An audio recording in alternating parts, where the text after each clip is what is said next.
AP వెనుకబడిన ప్రాంతాల అభివృద్ధి వేదిక తరఫున నా ధన్యవాదాలు. మిత్రులారా, రేపు మన గౌరవ ముఖ్యమంత్రి శ్రీ నారా చంద్రబాబు నాయుడు గారు సత్యసాయి పుట్టపర్తికి వచ్చి అక్కడి నుంచి వజ్రకరూరుకి వస్తున్నారు.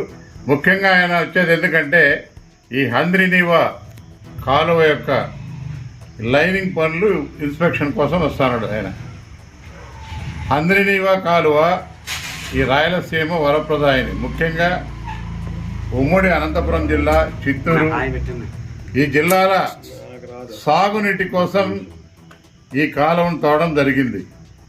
ఈరోజు ఆ కాలువను లైనింగ్ పనులు చేస్తూ భూగర్భ జలాలను పూర్తిగా కాంక్రీట్ కాలువగా మారుస్తున్నారు.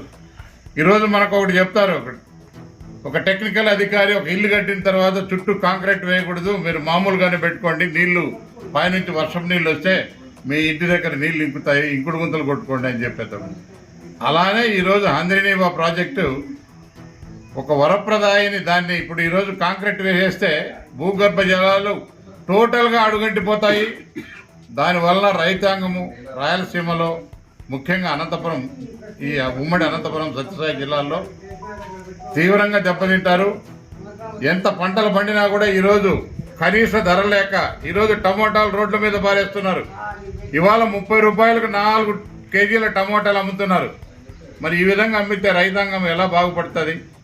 వాళ్ళు ఇప్పుడే చెప్పినట్టు మిత్రులు, ఇప్పుడు అభివృద్ధి వికేంద్రీకరణ సాధన సమితి అధ్యక్షులు, అదేవిధంగా బీసీ అధ్యక్షులు ప్రతి ఒక్కరూ చెప్పారు, ఈ హంద్రినీవా సుజల స్రవంతి అనేది రామారావు గారు తీసుకొచ్చిన తర్వాత గౌరవ డాక్టర్ రాజశేఖర రెడ్డి గారు దీన్ని అభివృద్ధి చేసుకుంటూ ఈరోజు ఇక్కడి నుంచి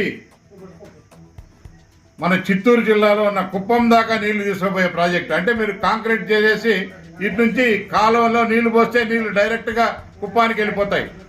మరి ఆ విధంగా చేయడానికి ఇంకా కాలువలు ఎందుకు? కాలువ ఎప్పుడైనా సరే దాంట్లో కింద భాగంలో సీపేజ్ ఎప్పుడైతే వస్తుందో చుట్టుపక్కల ఉన్న భూగర్భ జలాలు పైకి వస్తాయి. అక్కడున్న మిట్ట ప్రాంతాల కింద ఉన్న పొలాలలో ఈరోజు ఎక్కడ బోర్లు వేసినా కూడా సస్యశ్యామలంగా నీళ్లు పడతాయి. ఆ విధంగా రైతాంగం చాలా బాగుపడుతుంది. ఇలాంటి అనేక అభివృద్ధి కార్యక్రమాలు ఉన్నప్పుడు దాన్ని కాంక్రీట్ కాలువగా మార్చేసి దాన్ని అంతటితోనే దాన్ని ఖతం చేయడానికి వీళ్ళు పూనుకుంటున్నారు. రేపు ముఖ్యమంత్రి గారికి మా యొక్క విజ్ఞప్తి ఏంటంటే ఈ లైనింగ్ పనులు వెంటనే ఆపాలి. ఈ లైనింగ్ పనులు అభివృద్ధి ఆపకుండా మేము తీవ్ర ఎత్తున ఈ ఉమ్మడి జిల్లాల్లో పెద్ద ఎత్తున ఉద్యమాలు చేపడతామని చెప్పేసి కూడా ఆయనకు ఈ కార్యక్రమం ద్వారా తెలియజేస్తున్నాము.